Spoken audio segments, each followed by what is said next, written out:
Welcome to my YouTube channel टेकजीन। इस video में हम ब्रांचेस एंड मर्जिंग का कॉन्सेप्ट डिस्कस करेंगे गिटलैब में। यही एग्जैक्ट कॉन्सेप्ट हमने गिटहब के साथ भी डिस्कस किया था और यही सेम कॉन्सेप्ट हम गिटलैब के साथ भी डिस्कस करेंगे। ये एक बहुत इंपॉर्टेंट कॉन्सेप्ट है। जब भी हम एज अ टीम काम कर रहे होते हैं गिटलैब पर, तब ये कॉन्सेप्ट बहुत ज़्यादा यूज होता है। ठीक है, तो हम देखेंगे कि बेसिकली ब्रांचेस का कॉन्सेप्ट क्या होता है, किस तरीके से न्यू ब्रांच क्रिएट कर सकते हैं, कैसे उस ब्रांच के कोड को हम अपनी मेन ब्रांच में मर्ज कर सकते हैं। इन सारे इंपॉर्टेंट कॉन्सेप्ट्स को हम इस वीडियो में प्रैक्टिकल एग्जांपल के साथ कवर करने वाले हैं। ठीक है, तो सबसे पहले मैं आ जाऊंगा यहाँ पे अपने गिटलैब पे और यहाँ पर आने के बाद मैं एक न्यू प्रोजेक्ट यानी कि एक न्यू रिपोजिटरी क्रिएट करूंगा। अब आपको पता है कि जब भी हम प्रोजेक्ट क्रिएट करते हैं गिटलैब में, तो वो प्रोजेक्ट क्या होता है, किसी ना किसी ग्रुप के अंदर आता है। अब यहाँ पे आप देख सकते हो मैंने दो ग्रुप्स बनाए हुए। लेट्स सपोज मैंने यहाँ पे टेकजीन वाला ग्रुप सिलेक्ट करा और यहाँ पे मुझे अपने प्रोजेक्ट का नाम बताना है, यानी कि बेसिकली अपनी रिपोजिटरी का नाम बताना है। तो लेट्स सपोज मैं यहाँ पर आकर लिख दूंगा ब्रांच एंड मर्ज लिख दूंगा यहाँ पे। ठीक है, इस तरीके से मैंने यहाँ पर देखो अपने प्रोजेक्ट का नाम लिख दिया, तो यहाँ पे यूआरएल में इस तरीके से हमारे पास नाम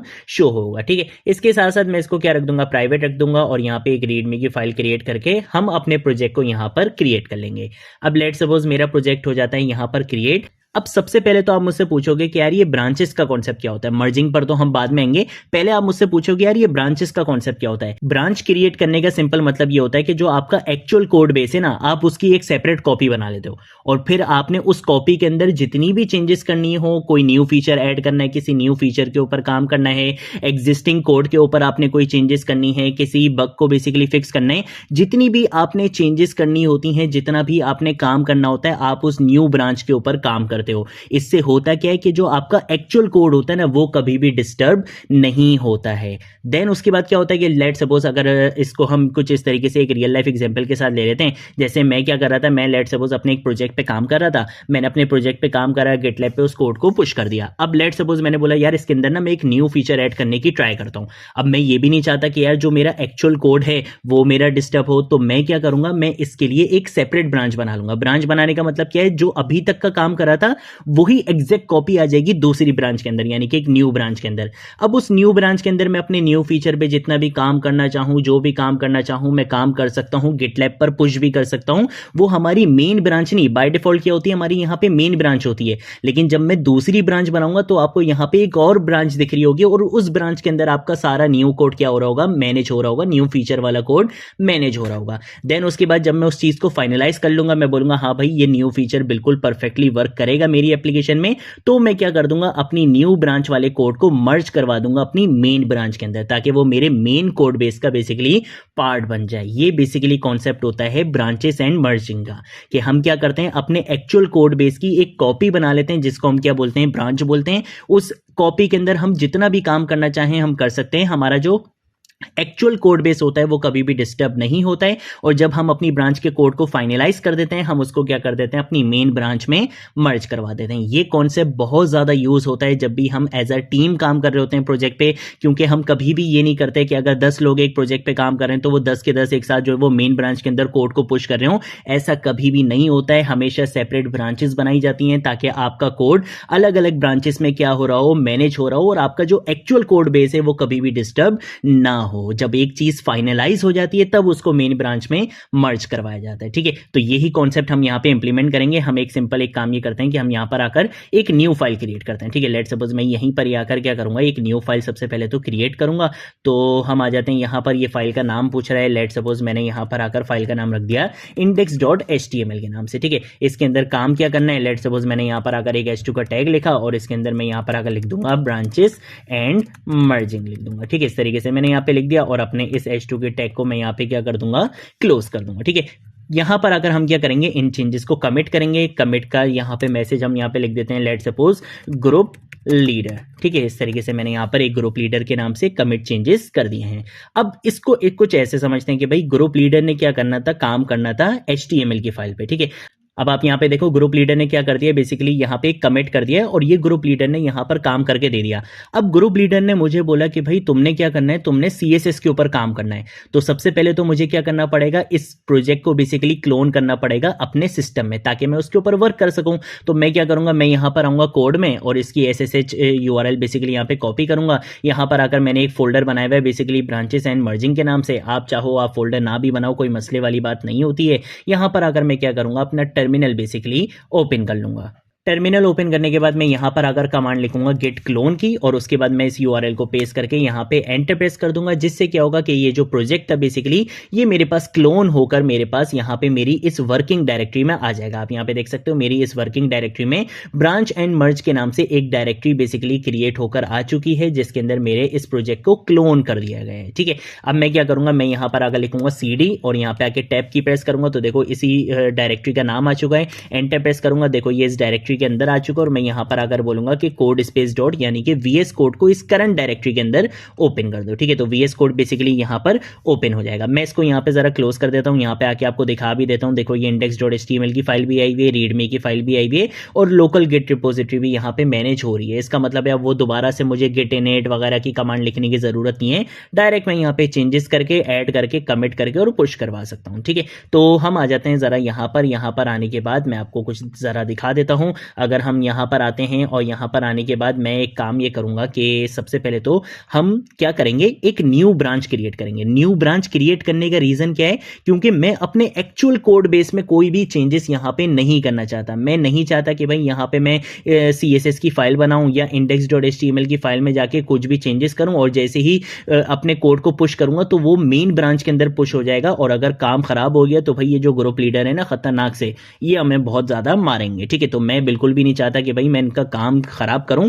मैं क्या करूंगा भाई, अच्छे बच्चों की तरह यहाँ पर एक न्यू ब्रांच सबसे पहले तो क्रिएट करूंगा। ठीक है, तो हम यहाँ पर आकर अपना टर्मिनल ओपन करेंगे, और टर्मिनल ओपन करने के बाद हम क्या करेंगे, न्यू ब्रांच क्रिएट करेंगे, और जितना भी काम करना होगा उस न्यू ब्रांच के अंदर काम करेंगे। ठीक है, तो यहाँ पर न्यू ब्रांच क्रिएट करने की बेसिकली हमारे पास दो कमांड्स होती हैं, एक चेकआउट की कमांड भी होती है और एक स्विच की कमांड भी होती है। अगर मैं यहाँ पर अगर लिखता हूँ गिट चेकआउट -b और उसके बाद मैं अपनी न्यू ब्रांच का नाम दे देता हूँ, जैसे लेट सपोज मैंने यहाँ पर आकर CSS के नाम से एक न्यू ब्रांच क्रिएट कर ली, तो देखो ये ब्रांच क्रिएट भी कर देता है और ये स्विच भी करवा देता है आपको उस ब्रांच के अंदर। अगर मैं यहाँ पर आकर गेट ब्रांच की कमांड रन करूंगा तो ये आपको बता देगा कि आपके पास बेसिकली दो ब्रांचेस बन चुकी हैं, एक तो मेन ब्रांच थी और एक हमारे पास क्या बन गई है CSS, और करंटली आप CSS वाली ब्रांच के अंदर हो। यानी कि अब जो भी काम करूंगा वो किसके अंदर हो रहा होगा, CSS वाली ब्रांच के अंदर होगा।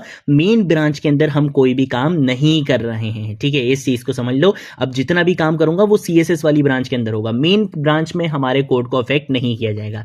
मैं बोलूंगा कि भाई CSS वाली ब्रांच के अंदर हमने क्या करना है, style.css के नाम से एक फाइल बनानी है, और इस फाइल के अंदर हमने यहां पर आकर बहुत सारा कोड लिखना है। बहुत सारे कोड का मतलब है कि M0 और P0 यानी कि मार्जिन 0 और पैडिंग 0 कर दो, Ctrl+S से सेव कर लूंगा। अब इन चेंजेस को मैं इस ब्रांच के अंदर बेसिकली ऐड करवाना चाहता हूं, तो उसके लिए सबसे पहले लिखूंगा गेट एड डॉट, और उसके बाद मैं इसको क्या कर दूंगा, कमिट कर दूंगा। तो गेट कमिट -m, और मैं यहां पे लिख दूंगा let suppose style.css file added in, और हमारी ब्रांच का क्या नाम था, लेट सपोज हमारी ब्रांच का नाम CSS था ना, हाँ, तो मैंने यहाँ पे लिख दिया CSS। कमिट मैसेज तो आप कुछ भी लिख सकते हो, मैंने यहाँ पे ये लिख दिया। अब ये जो बेसिकली कमिट किया गया है ये मेन ब्रांच के अंदर नहीं हुआ, ये CSS वाली ब्रांच के अंदर हुआ है। और अगर मैं यहाँ पर अगर सिंपल लिख देता हूँ गेट पुश -u ओरिजिन, और ओरिजिन का मतलब क्या है कि रिमोट रिपोजिटरी में किस ब्रांच के अंदर करना है, CSS वाली ब्रांच के अंदर, मेन ब्रांच के अंदर नहीं करना। हमने किसके अंदर पुश करना है, CSS वाली ब्रांच के अंदर हमने इस कोड को पुश कर देना है। तो अब आप देखोगे कि बेसिकली मेरी रिमोट रिपोजिटरी में पहले क्या थी, सिर्फ मेन ब्रांच आ रही थी।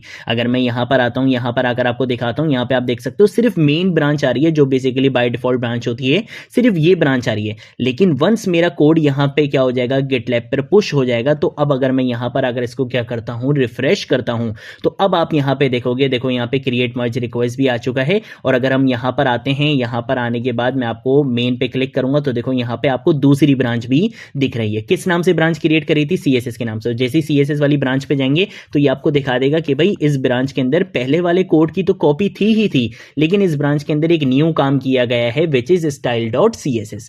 अब मैं क्या करूंगा, मैं as a group owner, as a project owner basically मैं क्या करूंगा, मैं बोलूंगा अच्छा भाई इस बंदे ने ये काम करा है, चलो यार इस बंदे का काम देख लेते हैं। मैं आऊंगा, मैं यहां पर आकर इस बंदे का काम देखूंगा, अच्छा भाई 3 लाइनें चिपका के बहुत हीरो बन रहा है, चलो यार इस बच्चे का काम हम अपनी रिपोजिटरी में ऐड कर लेते हैं, अच्छा काम किया इसने। ठीक है, तो यहाँ पे बेसिकली ऐड करने के आपके पास दो चीज होती हैं। एक तो आपके पास अभी यहाँ पे एक वार्निंग आ रही थी बेसिकली, अगर मैं इसको यहाँ पे रिफ्रेश करता हूँ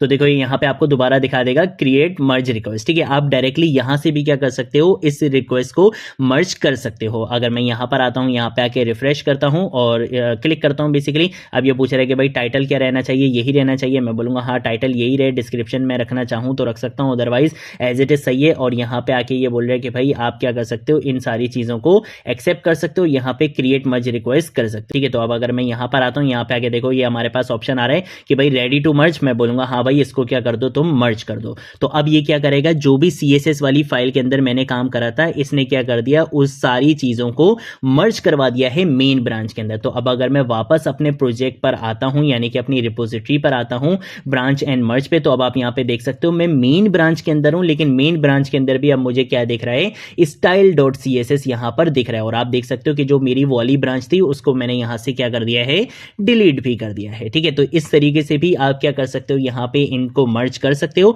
और एक ऑप्शन और भी होता है कि आप अगर गिट की कमांड्स के थ्रू मर्ज करना चाहो तो वो आप कुछ इस तरह से कर सकते हो कि अगर मैं यहां पर आकर लिखता हूं गिट ब्रांच, तो आपको देखो यहां पे मिल रही है CSS वाली ब्रांच। मैं यहां पर आकर क्या करूंगा, सबसे पहले तो स्विच करवाऊंगा अपने आप को। तो मैं यहां पे लिखूंगा गिट स्विच और मैं लिखूंगा मेन, कि भाई मेन वाली ब्रांच पे क्या हो जाओ, स्विच हो जाओ। अब जैसे ही मेन वाली ब्रांच पे स्विच होऊंगा तो ये बोलेगा कि भाई मेन वाली ब्रांच में तो style.css था ही नहीं। तो मैं बोलूंगा हाँ भाई कोई मसला नहीं है, मैं यहां पर आऊंगा, यहां पे आके लिखूंगा गिट मर्ज, और मर्ज के बाद मैं बोलूंगा कि जो भी काम CSS वाली ब्रांच के अंदर हुआ था ना, उसको मेरी मेन ब्रांच के अंदर क्या करवा दो, मर्ज करवा दो। तो अब आप यहां पे देख सकते हो ये मेन ब्रांच के अंदर मर्ज हो चुका है। तो इस तरह से भी आप गिट के थ्रू भी क्या कर सकते हो, इनको मर्ज करवा सकते हो। देन उसके बाद आप यहाँ पे गिट पुश करोगे तो बेसिकली यहां से भी क्या हो जाता है, आपका कोड मर्ज हो जाता है, और आप यहां से भी क्या कर सकते हो, मर्ज कर सकते हो। दोनों ऑप्शंस आपके पास होते हैं। तो ये बेसिकली हमारे पास कॉन्सेप्ट होता है ब्रांचेस एंड मर्ज का। नेक्स्ट वीडियो में हम CI/CD पाइपलाइन को डिस्कस करने वाले हैं, जो कि बहुत इंपॉर्टेंट कॉन्सेप्ट है GitLab का। अगर आप लोगों ने अभी तक इस प्लेलिस्ट को एक्सेस नहीं करा है तो भाई जल्दी से इस प्लेलिस्ट को एक्सेस कर लो, ज्यादा से ज्यादा शेयर करो, क्योंकि यहाँ पर आपको डेवऑप्स बिल्कुल स्टार्टिंग से लेकर एंड तक सिखाई जाएगी। आज की वीडियो के लिए इतना ही, अब हम मिलेंगे नेक्स्ट वीडियो में नेक्स्ट टॉपिक के साथ। तब तक के लिए बाय बाय।